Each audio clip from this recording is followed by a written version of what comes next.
Bonjour à tous, ravi de vous retrouver dans Smart Job, votre rendez-vous emploi RH management, débat, analyse, expertise et vos rubriques habituelles évidemment, bien dans son job. Aujourd'hui, on parle du management collectif. Est-ce que vous avez entendu parler de ce concept? Guénaëlle Bock vous explique tout, elle est directrice de l'Institut de la Performance, elle est notre invitée.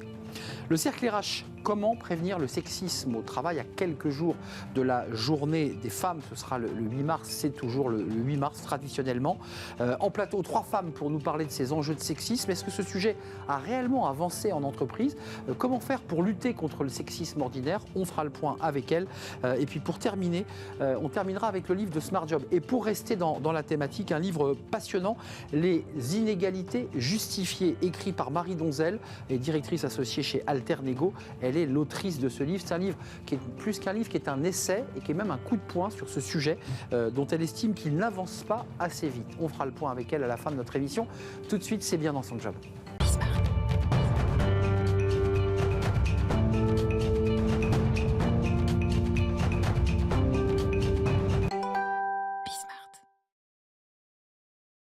Bien dans son job pour parler du leadership collectif avec Guénaëlle Bock qui était déjà venue nous parler, je crois, de l'auteur qu'elle préfère le plus, Ken Blanchard. Et oui, c'est votre livre de choix, il est posé sur votre petite table de nuit pour parler de ce leadership collectif. D'abord, pourquoi pour vous, à travers évidemment vos lectures et votre expérience, pourquoi ce sujet est crucial? Alors pour moi, il est crucial effectivement parce qu'il permet d'éviter l'épuisement du chef d'entreprise. Déjà, il y a cette dimension-là qui me paraît importante. On comprend très vite qu'un chef d'entreprise, comme n'importe quel être humain, a 2 bras, une tête. Et quand son entreprise croît, quand il y a des transformations à impulser et à accompagner, et bien évidemment, il faut pouvoir s'entourer et s'entourer efficacement, puisqu'on ne peut pas être sur un système pyramidal, je dirais, indéfiniment. Et donc, le leadership collectif nous donne des clés et des conditions du succès pour arriver à engager les collaborateurs. Vous le dites, et je l'avais lu, peu de managers se forment en fait. Oui, tout à fait. Il y a finalement assez peu de managers. En tout cas, il y a un gros écart entre la prise de conscience que c'est important de se former et le fait de se former réellement. Pas le temps, pas envie, pas... Est-ce que ça va être vraiment utile? Moi, je suis expert. Est-ce que il se trouve que je suis chef d'entreprise, mais parce que finalement, mon expertise m'amène des clients et que, voilà, je suis presque chef d'entreprise par défaut, si je peux me permettre d'utiliser cette expression. Et donc...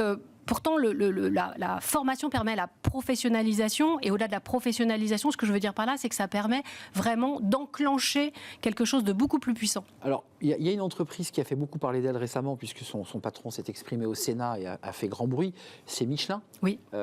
Qui finalement, à sa manière, expérimente ce leadership collectif. Tout à fait. Oui, Michelin fait partie des rôles modèles, on pourrait dire, sur les entreprises qui innovent dans leur modalité managériale. Et eux, ils sont donc sur ce modèle-là, c'est-à-dire que c'est un leadership partagé. C'est-à-dire au lieu de se dire qu'il y a un décideur, eh bien en fait il y a des décideurs qui vont être mis en place selon les circonstances, selon leurs compétences du moment et selon des rituels et des modalités assez précises. Un pôle projet. Exactement. Donc souple. Évidemment ça apporte de l'agilité.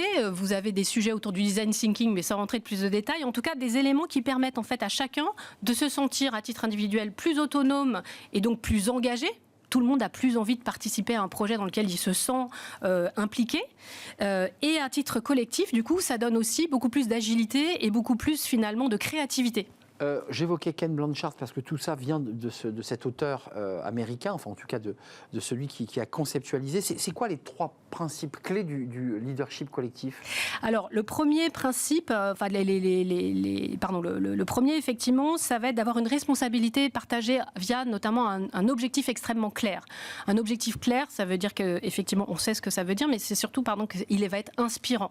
Donc faire plus 15%, c'est clair, mais c'est pas forcément inspirant. En revanche, pour faire 15% ou pour devenir le leader de tel marché, ça c'est quelque chose de plus inspirant. Donc ça c'est le premier. Plus grand que soi en fait. Exactement. Bah oui. Donc il y a le premier élément. Le deuxième c'est une culture et des valeurs communes. Pourquoi c'est important d'avoir des valeurs communes? Parce qu'en fait ça nous permet d'avoir un guide commun pour prendre nos décisions et pour pouvoir diriger l'action. Bien sûr. Si vous êtes client-centrique, et que vous avez quelques personnes dans votre organisation qui, elles, pensent à faire du one-shot et qui ne se préoccupent pas de la satisfaction de la fidélisation client, on voit bien que ça peut poser des difficultés. Donc cette culture commune ou ces valeurs communes vont être importantes. Et puis le troisième axe, eh bien là, ça va être le leadership distribué selon les compétences, c'est-à-dire qu'à un moment donné, chacun a une expertise qui n'est pas forcément exclusive, mais qui lui est propre. Et chacun doit pouvoir mettre cette expertise au service de l'entreprise. Et pour terminer, j'ai cette espèce de cosmogonie de ce leadership collectif. Ça repose sur des piliers autour de la responsabilité partagée, de l'autonomie, de la collaboration et le développement continu des compétences. Ça veut dire remettre l'homme au centre dans son autonomie. C'est un peu ça aussi le sujet. Alors oui, et c'est là en fait qu'on voit que Ken Blanchard en fait a développé différentes modalités autour de son modèle initial qui est SL2I. Ce modèle-là, en fait, il met en valeur l'autonomie individuelle. Et finalement, le leadership collectif, c'est continuer à tisser à déployer cette dimension d'autonomie individuelle pour en faire quelque chose de collectif. Et ce quelque chose de collectif, c'est quelque chose de plus engageant. Mais quand même, dans ce que j'entends, dans ce que vous nous développez à travers ce leadership collectif, il y a quelque chose d'adapté à la situation. Parce qu'en France, on a un vrai débat, c'est un manager, une tête, et tous les managers se ressemblent. Et vous nous dites exactement l'inverse. Effectivement, en fait, on comprend très bien que un nouveau collaborateur qui vient d'arriver ne va pas avoir besoin du même accompagnement qu'un collaborateur plus expérimenté. Eh bien, ça, c'est quelque chose que tout le monde peut comprendre. Et donc, Ken Blanchard nous donne des éléments pour, du coup, pouvoir adapter son management individuel, mais également de pouvoir le faire au niveau de la collectivité. Quelques tips, Guénaël, sur les bonnes pratiques. Parce que là, on voit la théorie, on voit que Michelin l'a expérimenté. Il y a quand même l'idée de quoi ? De faire des choses plus fluides, des réunions un peu plus concrètes, où on s'ennuie un peu moins ? Alors, en tout cas, des réunions plus participatives où chacun va pouvoir, à un moment donné, prendre justement le leadership sur un sujet, par exemple de terrain. Il y a également des modalités autour du co-développement qui sont en fait la réunion de pairs qui vont du coup chercher à réfléchir ensemble pour résoudre des problèmes. Il y a également, Michelin le fait, la sollicitation du terrain pour pouvoir évidemment identifier les problèmes, identifier les solutions, mais surtout le pouvoir donné au terrain de mettre en œuvre les solutions. Celui qui est sur les machines, et Exactement. qui va pouvoir donner des conseils extrêmement précis d'amélioration de productivité. Exactement. Et puis les feedbacks réguliers et les coachings, ça c'est important parce qu'il faut toujours se former et rester connecté, quoi. Exactement, et puis c'est important aussi de pouvoir questionner en fait sa pratique de façon à rentrer dans une démarche d'intelligence et de performance collective. Merci Guénaël Bock d'être venu nous rendre visite, directrice de l'Institut de la performance, avec sous le bras évidemment, vous l'aurez compris, ce petit livre bleu de Ken Blanchard qui vous inspire et qui est évidemment très inspirant. Merci de nous avoir rendu visite. Merci à vous. On tourne une page, le cercle RH, notre débat pour parler du sexisme. Alors on pensait à ce sujet réglé, il y a une loi de 2023 qui fait un délit lorsqu'on utilise, on a des comportements sexistes, mais les choses avancent lentement. On en parle avec nos experts à quelques jours de la journée de la femme,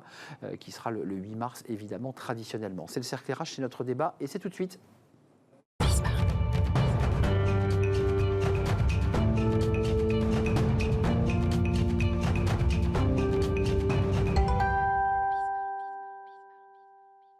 Le cercle RH pour parler du sexisme. On parle beaucoup du sexisme ordinaire en entreprise. Comment lutter contre ce sexisme malgré les lois, puisque la loi de 2023 sanctionne de délit en fait l'outrage sexiste. Et pourtant, on voit qu'aujourd'hui en entreprise, le sexisme ordinaire est toujours là.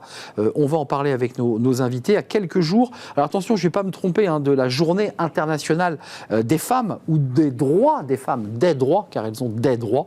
J'ai été précis et je me tourne vers vous, Julie Peigné. Vous êtes consultante juriste en droit pénal et vous dirigez Équilibre. On en parlera avec vous dans quelques instants. Diane Gonin, fondatrice de Paritalité. Merci d'avoir répondu à notre invitation. Et Pascal Hardy-Amargil, vous êtes fondatrice de Yes We Are. Vous étiez venue, je crois, il y a à peu près un an sur notre plateau. Un petit mot, Julie, d'abord. Vous êtes juriste, vous faites du droit, je parlais de cette loi de 2023. Qu'est-ce que vous faites ? Vous accompagnez les entreprises, vous conseillez des femmes. Qu'est-ce que vous faites exactement ? L'idée d'Équilibre, c'est de travailler sur les sujets d'égalité professionnelle, de diversité, d'inclusion, de lutte contre les comportements à connotation sexiste, sexuelle au travail. Et effectivement, on accompagne les entreprises, nos clients, que ce soit des entreprises privées ou des organisations publiques, sur les démarches de prévention.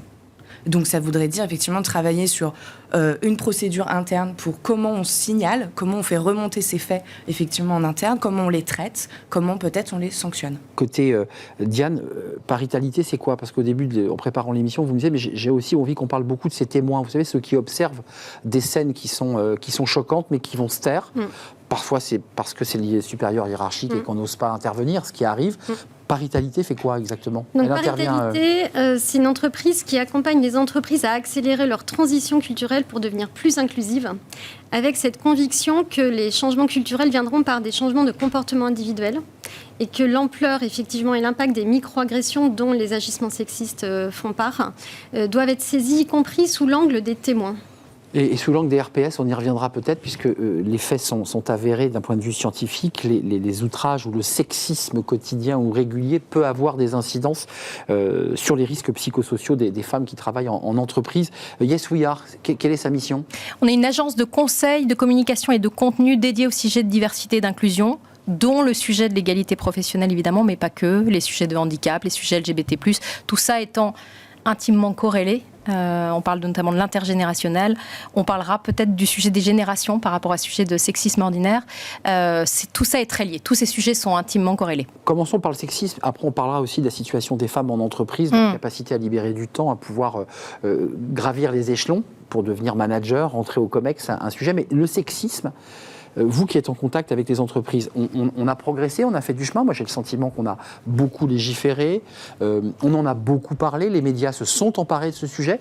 Est-ce que ce sujet du sexisme ordinaire, je ne parle pas du harcèlement, recule en entreprise? Est-ce que les hommes ont pris conscience de ce sujet? Ce qui est certain, c'est que ça fait un sujet en entreprise moins tabou que ce qu'il était à l'époque. Donc ça veut dire que même nous, quand on intervient en formation, les personnes mettent des mots quand même derrière ce qui pourrait être du sexisme au travail. Mais il y a aussi une définition à donner pour qu'il y ait une connaissance homogène de ce que les gens peuvent mettre. La juriste que vous êtes, c'est quoi la définition du sexisme? Le sexisme, donc, aux yeux du droit du travail, nous, on va rester sur ce cadre-là. Ce sont des agissements qui peuvent être répétés, mais à ce moment-là, on appellera ça harcèlement aujourd'hui. D'accord. Mais en tout cas, ce sont des agissements qui sont en lien avec le sexe de la personne ou le genre. Finalement, aujourd'hui, on va plutôt... Par extension, le genre. Exactement. Et qui peuvent, en fait, surtout avoir des effets. Donc, des effets d'humilier, de dénigrer, de créer un environnement. C'est pas juste le propos qui est humiliant, ça peut créer un environnement humiliant au travail. Déstabilisant. Exactement. Et puis, finalement, le sexisme, il peut être très hostile, avec des propos qui peuvent être misogynes, qui peuvent être très crus, ou en tout cas qu'on considère aujourd'hui comme absolument inadapté, mais il y a aussi du sexisme qui est parfaitement ordinaire, où même nous, en fait, on ne se rend pas compte que ça peut amener des stéréotypes. D'où l'importance de former, d'éclairer, d'éveiller, en disant là, vous pensez être dans la normalité, mais vous êtes, sans vous en rendre compte parfois, dans le sexisme. Vous teniez à parler de ces témoins, et comme l'émission est courte, je voudrais qu'on en parle tout de suite. On assiste dans les entreprises, on a tous eu des situations, on les a tous vécues un jour, hommes ou femmes, des situations qui nous semblaient anormales et sur lesquelles, avec le recul, en rentrant chez soi, on s'est dit j'aurais dû intervenir et je ne l'ai pas fait. C'est ça. Ça, c'est votre sujet. Tout à fait. Ça s'appelle l'effet d'escalier. C'est quand on arrive chez soi qu'on se dit c'était la réponse. Les témoins ont une capacité transformante incroyable. Parce qu'aujourd'hui... En intervenant sur le coup. Alors, à chaud ou à froid. Il faut aussi prendre la mesure. La plupart des témoins, quand ils ne réagissent pas, expliquent qu'ils ont été eux-mêmes sidérés. C'est ça. Et en fait, on pourrait parler d'un tabagisme passif, qui fait que, alors que je ne suis pas moi-même ciblée par ce propos, et j'étais venue sur ce plateau parler de l'impact des microagressions, l'étude qui avait été menée par l'IFOP, et qui montrait que c'était à plus de 90% des salariés qui étaient impactés. Je crois que les témoins, ils ont 3 besoins pour devenir acteurs et agir aujourd'hui. Il faut qu'ils soient sensibilisés, qui prennent la mesure de cet impact, y compris sur eux. On dit souvent, voilà pourquoi pour les victimes, les impacts sont forts. Il faut parler des impacts pour les témoins. Il faut qu'ils prennent la mesure que leur parole a beaucoup de poids. Et qu'ils ont la liberté de la prendre. Et qu'ils peuvent et qu'ils sont légitimes. Voilà. Il faut qu'on les forme, parce qu'aujourd'hui, ils disent « mais moi, je ne sais pas comment réagir ». Ça peut être à chaud ou à froid. Et donc, il faut créer des espaces où on va revivre des situations où tout le monde s'est tu pour imaginer une nouvelle position. Remettre en scène pour bien faire prendre conscience d'une situation et jouer le jeu, en fait, de jouer comme un comédien en essayant de rentrer. On utilise le théâtre forum en formation, où effectivement, on reprend des situations qui ont été vécues dans l'entreprise. Et là, on se rend compte que certains disent il n'y a pas de microagression, il n'y a pas de sexisme ordinaire dans mon entreprise.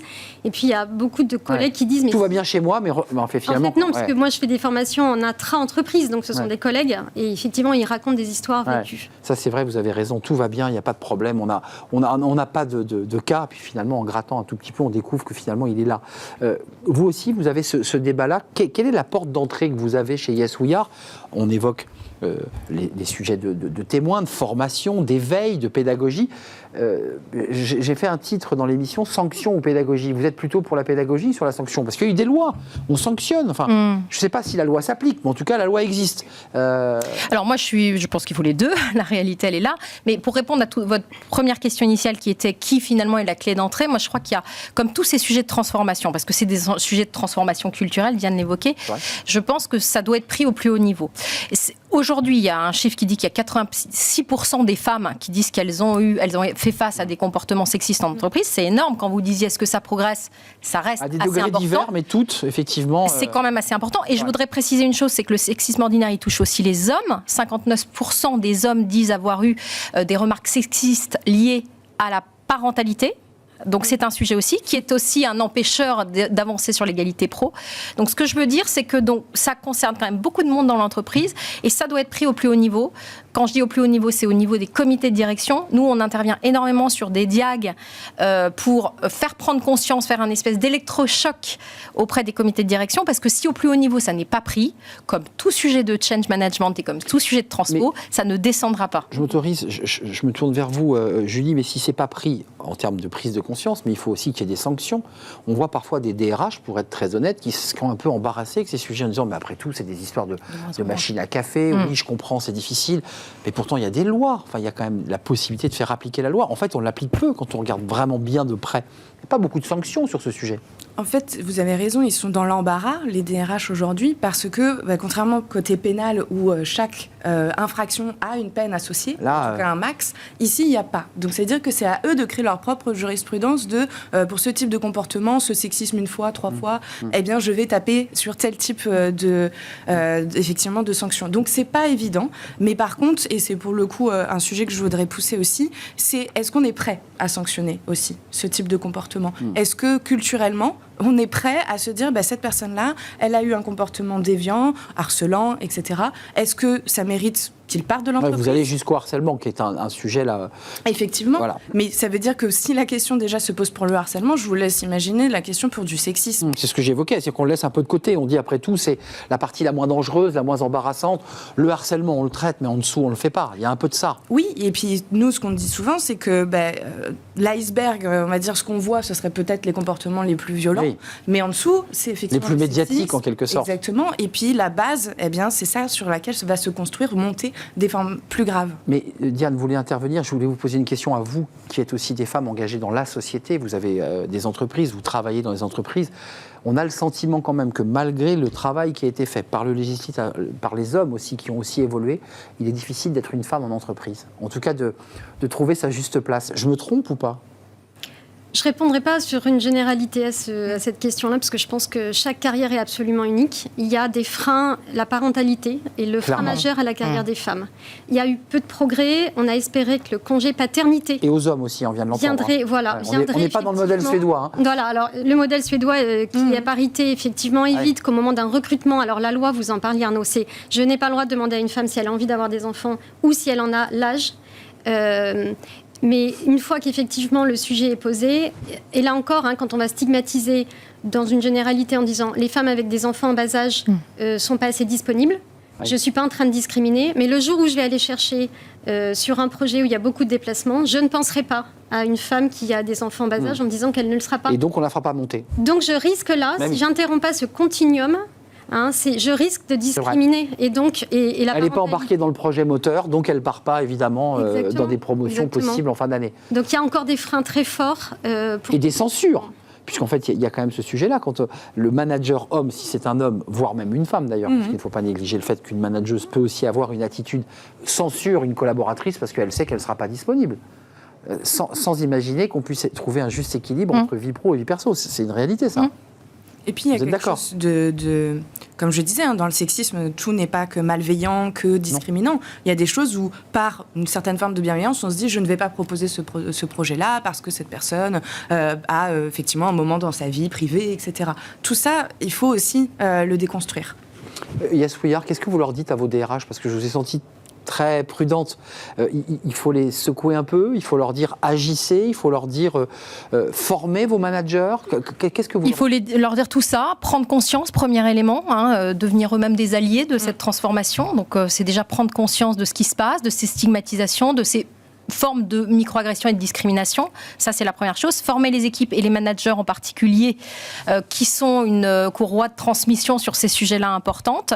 Et puis, je pense qu'il faut communiquer aussi. Alors, nous, c'est une partie de notre métier, mais c'est important de communiquer sur des chiffres, sur des faits, sur des vrais KPI qu'on peut transmettre, notamment sur les sujets... parce que corrélé à tout ça, il y a beaucoup de choses. Il y a l'égalité salariale, je vous en reparlerai juste après, mais Exactement. voilà. Donc, c'est important de communiquer aussi dans une transparence et d'évoquer le fait que oui, il reste du chemin à parcourir, mais qu'il y a une démarche qui a été enclenchée. Ça, c'est important en fait aussi. Dans un contexte international pas simple. Ah, ça, c'est intéressant. Ben oui, parce qu'en fait, est-ce que ça libère pas à l'inverse, finalement, des comportements qui étaient canalisés, retenus dans une entreprise? Et tout d'un coup, on a un Donald Trump qui arrive au pouvoir et qui dit, mais après tout, on peut dire ce qu'on veut, quoi. La parole se libère. Vous le sentez? Oui. La parole se libère, ce qui est un vrai risque. Le Conseil économique, social et environnemental a donné des recommandations le mois dernier, justement, sur comment lutter contre la libération d'une parole violente en entreprise. Donc, et le défenseur des droits, d'ailleurs, a aussi mis un avis le mois dernier sur comment assurer des pratiques vertueuses sur les cellules d'écoute et de signalement. Donc il y a quelque chose qui... Alors après, quand on écoute ce qui se passe aux États-Unis, ce n'est pas des entreprises qui disent le business case de la diversité ne marche pas. Elles ne parlent que d'un risque juridique. C'est vrai. Donc on a, pour l'instant, en tout cas en France, nous, des lois effectivement qui ne sont pas mises en cause et qui, on n'entend pas, le seront. Mais le danger, c'est la parole qui se libère, parce qu'après tout, on a un dirigeant de la première, voire deuxième puissance mondiale qui dérégule sa parole aussi. Alors, et qui s'autorise tout. Mais, oui, et après, qui est condamné 2 jours avant d'être élu président, condamné par la Cour new-yorkaise pour des faits extrêmement graves. Je pense que comme Pascal, il y a plusieurs choses à saisir au même instant pour lutter contre ça. Il y a dans une entreprise en France aujourd'hui des pratiques et des process vertueux. Recruter sans discriminer, promouvoir, former sans discriminer, des leaders exemplaires.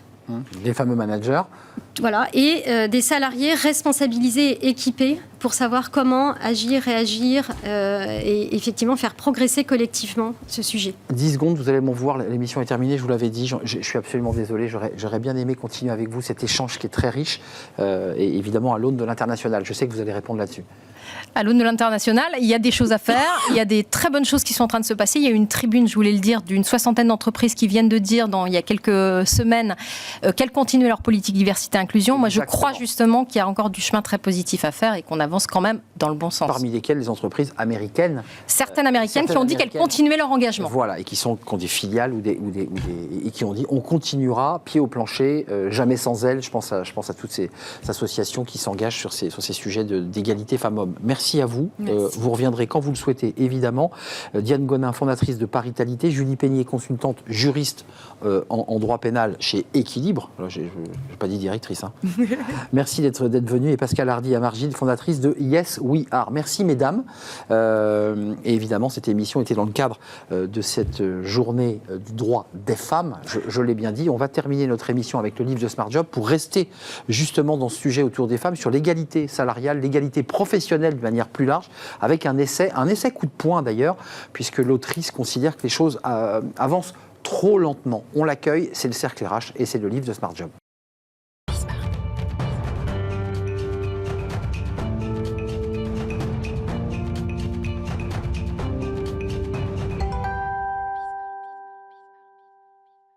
Le Fenêtre sur l'emploi pour parler du livre de Smart Job, un livre que je vous invite vraiment à lire, qui est un essai, Les inégalités justifiées, écrit par Marie Donzel.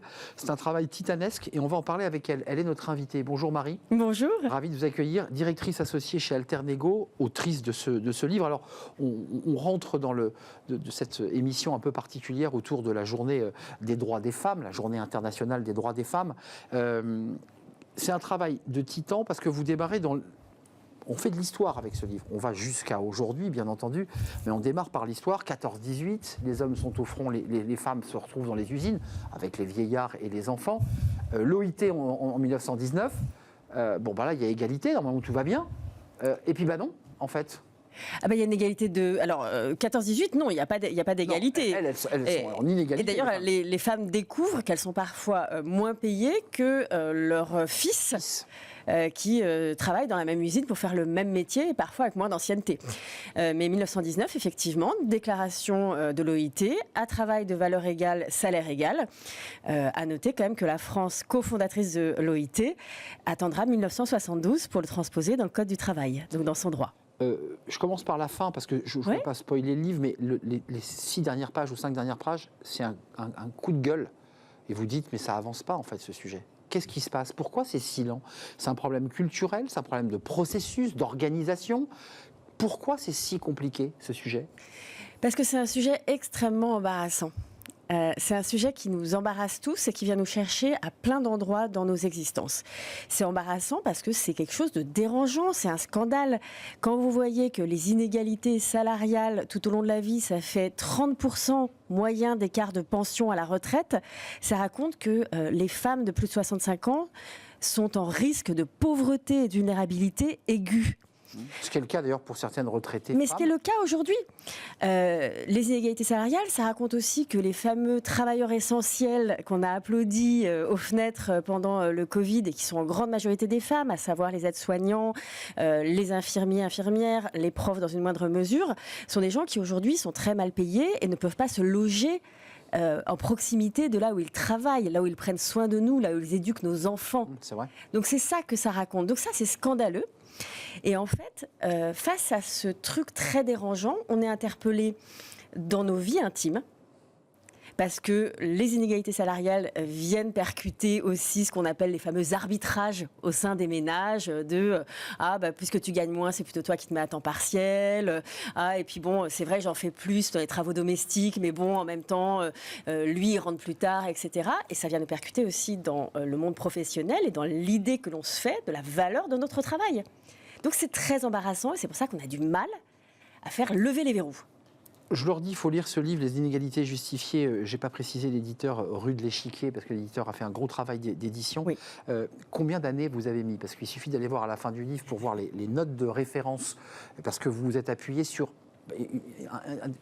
tout ce qui peut exister, ou presque, vous êtes appuyé. Combien d'années de travail pour faire ce livre? Alors, je vais préciser qu'il fait 128 pages. Donc, c'est un essai. Hein, c'est un essai. Et donc, effectivement, pour faire un essai de 128 pages, moi, j'ai mis 2 ans. Avec l'aide aussi de mon éditeur. En réalité, pour moi, c'est plus de 20 ans aussi de travail. Ça fait 20 ans que je travaille sur ce sujet. C'est votre engagement? C'est mon engagement personnel et c'est aussi un engagement professionnel. Alors évidemment, je n'adresse pas le sujet de la même façon quand je l'adresse en entreprise et quand je l'adresse dans des espaces plus militants. Mais donc, c'est des années... j'ai capitalisé sur un nombre d'études que j'ai lues, d'ouvrages, de théories, etc.